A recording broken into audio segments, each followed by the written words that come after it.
ये था मेरा फर्स्ट एमएमए फाइट का एक्सपीरियंस नॉकआउट से।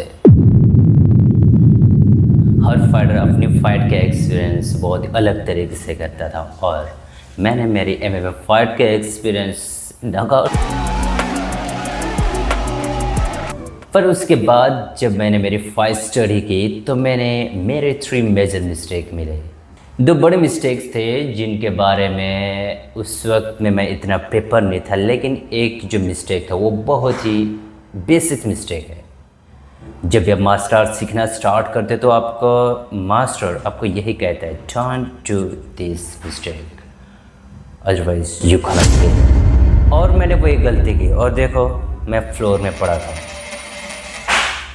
हाँ, प्रो फाइटर इस गलती को करते हैं, लेकिन वो लोग इस मिस्टेक को एज ए टैक्टिक यूज़ करते हैं और वो सामने वालों को नॉकआउट करते हैं। तो इस वीडियो में बात करने वो बेसिक मिस्टेक क्या थी, आप उसे कैसे सुधारोगे, आपको ये गलती करनी चाहिए या नहीं करनी चाहिए, अगर आप कर रहे हो तो किस तरह से आप उसे अपना एज ए टैक्टिक यूज़ करोगे। तो इस बारे में बात करने से पहले मैं आपको मेरा फर्स्ट एमएमए फाइट का एक्सपीरियंस बताना चाहूँगा कि उस वक्त एक्चुअली हुआ क्या, देन मेरा क्या एक्सपीरियंस था, लोगों का क्या रिएक्शन था और उसके बाद मैंने खुद को कैसे बताया। तो जब मैं फ़ाइट के लिए प्रिपेयर कर रहा था, मुझे पता था कि मैं एमएमए फाइट जा रहा हूँ। पता है मुझे नॉलेज में क्या था, मुझे पता क्या था, एमएमए में सब कुछ कर सकते हैं, यू ना, सब कुछ। सो मैं स्ट्राइकर था तो मेरा पूरा जो ट्रेनिंग था स्ट्राइकिंग में ही हुआ था। तो उसके बाद मैं फ़ाइट के लिए गया। फ़ाइट से पहले रूल ब्रीफिंग में तो काफ़ी चीज़ें समझ में आ गई। देन रूल्स थे, क्या नहीं कर सकते हो, क्या करना है, ये सारी चीज़ पता चल गया था। देन रिंग में मैं एंटर किया, ओके, कॉन्फिडेंस था, फील एकदम सेम जिस स्ट्राइकिंग में मैं परफॉर्मेंस देता था तो वैसे ही था। सो हम फाइट स्टार्ट कर रहे थे, आप देख सकते हो मेरा रिएक्शन काफ़ी है, फोकस भी काफ़ी ठीक है, लेकिन उसमें जो टेक्निक निकल रहा है मेरा वो सही तरीके से क्लियरली नहीं निकल रहा है। मैं घबराहट नहीं, वो हड़बड़ाहट सा, ओके, कुछ तो रस में मैं कर रहा हूँ, देन कुछ तो अटैक कर रहा हूँ, मैं कुछ टेक डाउन अटैम्प्ट कर रहा हूँ बट सक्सेस नहीं हो रहा है। देन वापस नेक्स्ट टेक्निक पे मैं कूद रहा हूँ एंड देन नथिंग, कुछ नहीं हो रहा। और आप तुरंत उसके बाद ही देखते हो कि मैं बूम करके नीचे पड़ा हूँ। फर्स्ट एक्सपीरियंस गाइस, जब नॉकआउट होने का जब फीलिंग आता है ना, बूम, उस वक्त कुछ नहीं पता चलता है, सिर्फ धम करके एक आता है, देन शून, कुछ नहीं पता, टोटली ब्लैंक, क्या हुआ था कुछ नहीं पता है। थोड़ी देर के बाद कोई आपको उठाता है, अगर इतना आपका मेंटली आप कॉन्शियस है, स्ट्रेंथ है, इतना आपका बॉडी में जान है उतना, तो पता चलता है कि आप क्या करते हो। देन उसने जैसे मुझे उठाया कि इतना कॉन्शियस था मुझे, मैं मेरा माउथ गार्ड ढूंढ रहा था, मेरे को इतना पता है, मैं पंच पड़ा, देन मेरा मुंह से माउथ गार्ड गिरा, इतना तक पता है। उसके बाद मेरे को पता है नहीं सच में क्या हुआ था। देन वापस जब उन लोग ने उठाया, मैं कॉन्शियसली देख रहा हूँ सब कि लोग थोड़ा शांत से हैं, एंड देन नीचे देख रहा हूँ इधर उधर, मेरा माउथ गार्ड कहाँ है। मैंने मेरा माउथ गार्ड उठाया, माउथ गार्ड लेके गया, मेरा हाथ में था और दोनों जन को पता मेरे गया, बेटा मैं आज तेरे फर्स्ट फाइट, लेकिन रेफरी ने मेरा हाथ उठा लिया। I am winner, I was winner that time. पर हुआ किसे, मैं आपको बताता हूँ कि एमएमए का रूल्स है। जब उन्होंने ब्रीफिंग किया था, अच्छा खासा रूल बता दिया था, लेकिन मेरा ओपोनेंट जो था वो भी एमएमए बैकग्राउंड से नहीं था, वो वुशु करता था, तो वो अपने वही फ्लो में था, वो अपना ही फ्लो में था। क्योंकि ऐसे जब हम नई चीज़ करते तो हमें उसके हिसाब से ट्रेनिंग करना चाहिए, अपने आप को मॉडिफाई करना चाहिए। अगर हम ये नहीं करते हैं देन वही चीज़ हमारे निकले जो हमारी आदत होती है। जैसे वो मुझे पंच करके गिराया, उसने मुझे स्टैम्प किया नेक पे। इसीलिए कहते हैं अगर आप ये गलती करोगे तो ये आपका ज़िंदगी के लिए खतरा भी बन सकता है। जैसे उसने पंच मारा, ओ रिएक्शन आया बाकी सारे ऑडियंस का, एक पंच में बूम। देन उसने वापस मेरे को स्टैम्प किया, वापस उन्होंने तो दैट इज़ मिस्टेक। तो MMA का एमेचर रूल में जब भी फ्लोर में रहता है ओके अपोनेंट, आप उसको किक नहीं मार सकते, उसको पंच मार सकते, बट स्टैम्प बिल्कुल भी नहीं कर सकते। तो ये है एमेचर MMA का रूल्स, लेकिन वो चीज़ कर दिया तो इसलिए वो डिस्क्वालीफाई हो गया और मैं विनर हो गया। तो ये गाइस, तो यहाँ पे अभी अपने टॉपिक में आते हैं कि वो क्या 3 गलतियाँ थी जो मैंने की, जो आपको भी नहीं करनी चाहिए। फर्स्ट बिग मिस्टेक, मैंने MMA का ट्रेनिंग नहीं की थी, मैंने स्ट्राइकिंग का ट्रेनिंग की थी एंड उसके हिसाब से मैंने मेरा परफॉर्मेंस दी। हाँ, ये कह सकते हैं कि सामने वाला भी MMA का ट्रेनिंग नहीं किया था। सेकेंड मिस्टेक, मैंने कोई गेम प्लान ही नहीं की थी। हाँ, पहले का जो आदत था मेरा सेम वैसे ही गया, मैं रेडी हुआ, breathing Lee and then in. हाँ, उस वक्त मेरा रिएक्शन वगैरह काफ़ी अच्छा था क्योंकि उस जब ट्रेनिंग करता था तब मैंने अच्छा कैसे किए थे उस चीज़ का, सो वो नेचुरली आ रहे थे कि मैं रिएक्शन वगैरह। देन थर्ड, वेरी बेसिक्स, जब भी आप मार्शल आर्ट सीखना स्टार्ट करते हो आपका मास्टर आपको यही सिखाता है, चिन डाउन हैंड्स अप। यही आपका सिक्योरिटी है आपका फेस के लिए, क्योंकि इंसान का जो सबसे वाइडर पॉइंट जो होता है वो फेस होता है। आपको फेस में लगी वैसे जगह है, जैसे ये है, ये पोर्शन ओके, नोज से ये पोर्शन है। अगर आप बिगिनर तो ये तो बहुत खतरा है, इसलिए फेस को प्रोटेक्ट करने के लिए सिखाते हैं कि आप ऑलवेज हैंड्स अप, चिन डाउन, गार्ड्स अप। ये था मेरा वो बेसिक मिस्टेक जो मुझे नहीं करनी चाहिए थी, क्योंकि सामने वाला भी स्ट्राइकर ही था, वो वुशु प्लेयर था ओके, ऐसे स्ट्राइकिंग ये खेल रहा था तो मुझे मेरा हाथ इधर रखना चाहिए था। मैं ऐसे करके खेल रहा हूँ, आप देख सकते हो जब भी ये हाथ, सामने वाला हाथ नीचे आ रहा है मेरा। सो गार्ड्स अप के बारे में इस वीडियो में आगे बात करेंगे। गार्ड्स अप 3 राउंड तक कैसे रखोगे, कब आप इसे ऐसे टैक्टिक यूज़ करोगे, और जब आपका हाथ शोल्डर आपका पूरा ड्रॉप हो रहा है तो उस वक्त आप क्या करोगे, देन ये चीज़ हम इस वीडियो में बात करने वाले हैं। तो जिस तरह से एक बैंक की सुरक्षा के लिए एक सिक्योरिटी गार्ड को जरूरी, उस तरह से आपका जो फेस है, ये फेस सबसे बड़ा वाइडल पॉइंट है इंसान का। ये दोनों आपका सिक्योरिटी गार्ड है और ये अपने आप कॉन्शियसली तैयार है अपना चिन डाउन के साथ। अब ये काफ़ी हद तक प्रोटेक्शन है ओके, इसके बाद सामने वाला अंदर आ सकता है लेकिन उसके लिए ये तैयार है। एक चीज़ मैं आपको क्लियर करना चाहता हूँ कि अगर ये यहीं पे रहना ही है तो काफ़ी सारी सेमी कॉन्टैक्ट कराटे में ओके, ये यहाँ पे क्यों होते हैं ओके, विंग चुन में यहाँ पे ही क्यों होते हैं, फिर इसी तरह से वो फाइट क्यों करते हैं, ये तो खुला है पूरा। तो हर अलग अलग मार्शल आर्ट्स में उनका जो करने का तरीका वो अलग है, लेकिन सब में एक चीज़ कॉमन होता है, वो है उनका रिएक्शन ओके। जिस तरह से सामने आप पे अटैक हो रहा है आप उस हिसाब से अपना मेंटली एंड देन बॉडीली आप तैयार है तो रिएक्ट करते हो कि मैं यहाँ पे रख के ही रोक भी सकता हूँ, लेकिन ये काफ़ी लेट होता है। सो वेरी बेसिक्स जो मेरे मास्टर ने मुझे सिखाया था, जब भी आप पंच करते हो एटलीस्ट सीधा भी खड़े हो, देन आपका पंच आपका बॉडी के मिडवे तक आता है, देन सामने वाले को जाके लगती है। यहीं से ऐसा पंच नहीं होता ओके, आप नेचुरली यहाँ पे उठाते हो देन आप सीधा करते हो। सो इसीलिए आप अपना हाथ को एटलीस्ट मिडिल में रखते हो ओके, एटलीस्ट मिडिल में रखते हो। यहाँ पे हर फाइटर को रखने की जरूरत नहीं है, वो हाइट वाइज भी ये डिपेंड करता है। आप एलेक्स पेरेरा को देख लीजिए, वो हमेशा अपना हाथ को इधर क्यों रखे हो, इतना हाइटेड है वो, क्यों रखे यहाँ पे वो, क्योंकि ये सारा पूरा उसका ओपन हो जाता है। ये चीज़ आपका बॉडी का जो स्ट्रक्चर है, आपका बॉडी हाइट एंड देन आपका रिएक्शन ओके, आपका फोकस लेवल, ये सारी चीज़ को आपको समझ के आपका फाइट का जो गार्ड है ये चीज़ आप करेक्ट कर सकते हो।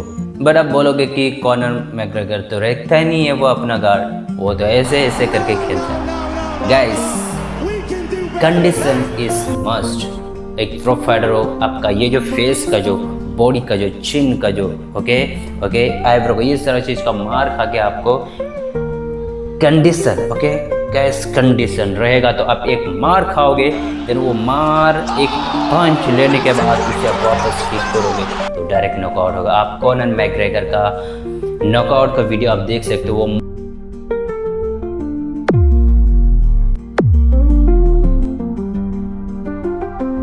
लेकिन आप एक फाइटर को देखो, यूएफसी फाइटर, वो है इलिया टपोरिया, वो उसका गार्ड एकदम काफ़ी मस्त है, एकदम यहीं पे रखता है उसका गार्ड। ओके, तो ये चीज़ है, आप अपना फाइटिंग का जो स्टाइल है उसको सही स्ट्रक्चर दोगे। ओके, मुझे गार्ड यहाँ पे करे, मैं शॉर्ट फाइटर हूँ। ओके, सो मेरा हाथ एटलीस्ट यहाँ पे तो होना ही चाहिए। ओके, नीचे ड्रॉप करके देखो पूरा ओपन है। हाँ, अगर मैं थोड़ा डीप स्टैंस हूँ तो भी मेरे लिए अच्छा नहीं होगा। खासकर बिगिनर और इंटरमीडिएट आपको गार्ड रखने ही चाहिए, ये हाथ यहाँ पे रहने ही चाहिए, क्योंकि आपका रिएक्शन इतना अच्छा नहीं होगा, आपका फेस कंडीशन का बॉडी कंडीशन उतना अच्छा नहीं होगा। ओके, पंच आएगा कहाँ से आएगा आपको पता नहीं चलेगा, ये यहाँ पे रहेगा। थर्ड राउंड चल रहा है फिर भी आपका हाथ यहाँ पे ही है, पंच आ रहा है आपका हाथ ये मूव ही नहीं होगा, आप यहीं पे खड़े होंगे, पता बम खा रहे हो। सो ये चीज़ ज़रूरी है, आपको हाथ यहाँ पे रखना है। लेकिन क्या करोगे, ये मेरा हाथ यहाँ पे रुकता ही नहीं है, थर्ड राउंड चल रहा है मेरा हाथ यहाँ पे रुक ही नहीं रहा, अपने आप ड्रॉप ड्रॉप ड्रॉप होके यहाँ आ रहा है और मन कर रहा है कि मैं इधर आऊँ, फिर वह डर के इधर आता है, लेकिन फिर भी डर यहाँ तक आता है। सो गाइस, आपको आपका शोल्डर को स्ट्रेंथ करना चाहिए। ओके, आप रेसिस्टेंट बैंड यूज कर सकते हो। ओके, रेसिस्टेंट बैंड को यूज करके stretch, okay, open, simple exercise, but अब ये सारा चीज़ें आप ट्राई कर सकते हो। Stretch and close, stretch and close, पीछे स्ट्रोक करके। ओके, देन रेगुलरली पंच, हाथ आपका यहीं पे पंच से आपका शोल्डर स्ट्रेंथ है, इससे आपका पंच का स्पीड तो बढ़ेगा, फिर आपका शोल्डर का स्ट्रेंथ भी बढ़ेगा। अगर आप वेट ट्रेनिंग के द्वारा आप ये कर सकते तो बहुत अच्छा है। सो आप वेट ट्रेनिंग दो, आपका शोल्डर को स्ट्रेंथ दो, जो चीज़ आपको करना है उसको समझो, ये चीज़ मजबूती से यहाँ पे नहीं, क्योंकि जैसे जैसे राउंड ख़त्म होते जाता है आपका हाथ भारी होने लगता है, शोल्डर हेवी होने लगता है, ये अपने आप नीचे ड्रॉप होने लगता है। एंड देन अगर आपके पास वेट ट्रेनिंग का ऑप्शन नहीं है, इलास्टिक बैंड भी नहीं है आपके पास, then simple, very simple and then very effective exercise is Planck.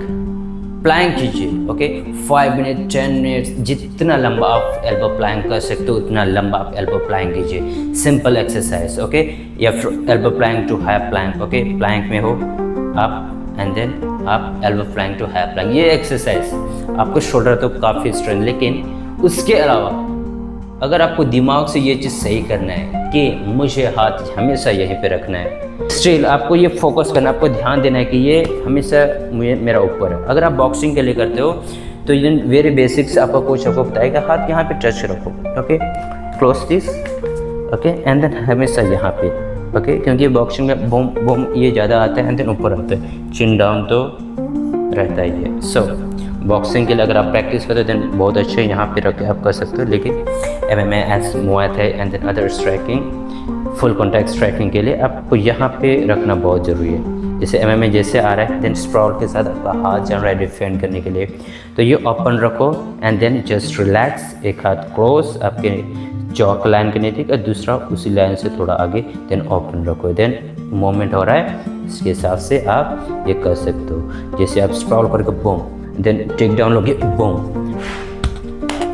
जब भी आप पंच प्रैक्टिस करो, punch punch punch, okay, boom and back here. Okay, सामने आपका आंख के सामने आपको हाथ दिखना चाहिए, ये चीज़ कॉन्शियसली आपको डालना है, तभी आप लास्ट राउंड तक हाथ ऊपर करके आप टिक सकते हो। मैंने जो यहाँ पे मिस्टेक की थी, ओके, अगर मेरा हाथ एटलीस्ट ऊपर रहता, ओके, मैंने किक मारा, उसने मेरा पैर पकड़ा, हाथ यहाँ पे, व्हाट इज दिस मैन, तो इधर ही मारेगा।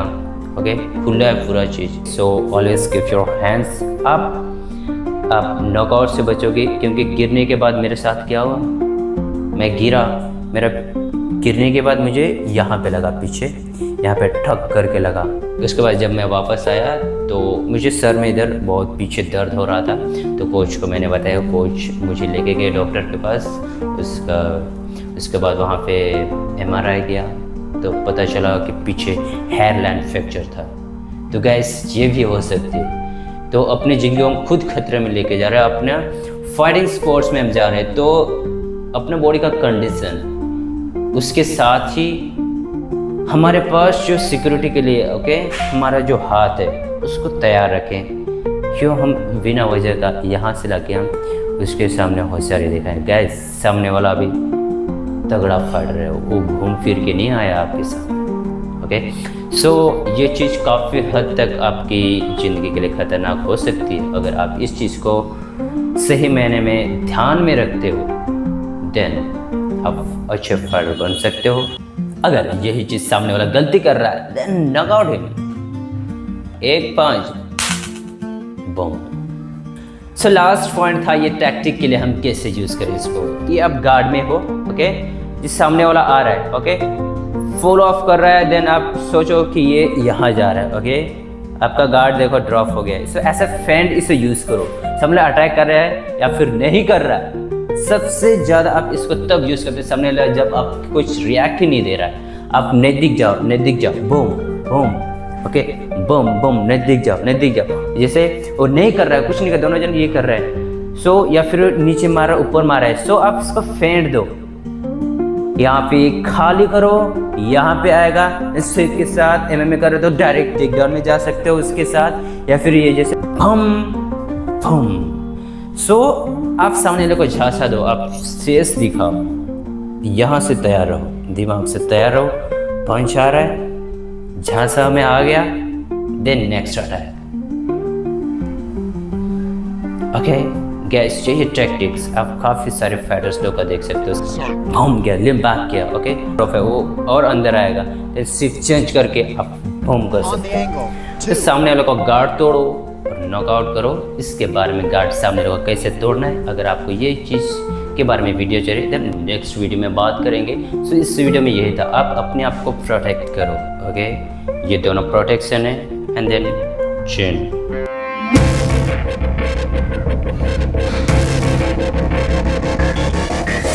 मायने नहीं रखता आपका reaction, condition, focus and then attack. So guys, ये था वेरी बेसिक्स जो मैंने मिस्टेक किया, मैंने सीखा और आप तक इसको शेयर किया। हैंड्स अप, चिन डाउन, हैंड्स अप। और आपको ये भी लगता है कि मेरे साथ जो फाइटर उनको भी इस मिस्टेक को सही करना है, उनके साथ आप शेयर कीजिए वीडियो को। यहाँ तक देखने के लिए बहुत बहुत धन्यवाद।